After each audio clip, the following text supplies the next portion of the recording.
سلام تماشاوان هجا از کایسر استیاگو لگر ریز برنامه ندن درباره چند و دیروکا سیاسیا میدیا بورابم قانون یکما زمان دم چگونه کوکا زانیا ماده دواره دم دا مزنبوینا ماده بطوگرین در هیلی لا هودور وی گردالیا مزنبوینا ماده دکاره دناف دم دا با آوای جداوره پیوندن هرکین دمه درباره پشکتینا ماده دا آگاهی تاند دارد کارانینا هرکین آدم هند کارن دسپیکو داوی چالاکی مینا به دوباره کرینا بویرن او گرینگی وان دوباره بویان دیار بکن گارتین او هرکین تایبتمندی بنگهین دمنا در باس بوینا دمه ده هر لیکونی که زانستی دا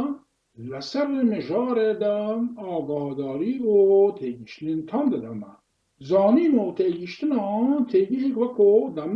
ده بهلکو هون ایدی جهانبینی مراف بگازینن و میجوا ویجا چارچوبه و قالب انجور واجور عادت فنکرن و لیکونین جهانی حی آزاد بکن در مراف هر ثانیه دقیقه و ساعت راج بدمه را بجی اوج عادت کنشوپی اولو ایدولوژیا ماتریالیزم و ایدالیزم بزگار دکن جواک امروان با آلیکاریا دمه دکارن هر چند به باشی بگاره جواک فها دا جبوخا او یندا بکار ببر جواک کجرا دم فام دکن دکارن خواه پرورده بکن او دکارن باندور ارانی لسر جینگه بکن بالیکاریا دمه هون دکارن به حسانی به بویرن گهرنگ ان در دور را اناف دا کبن نها و پشرهوش دا ببرو ببن او ده هلک زانست به همی واری زیان امروان دا به حسانی پیش بکن و لسر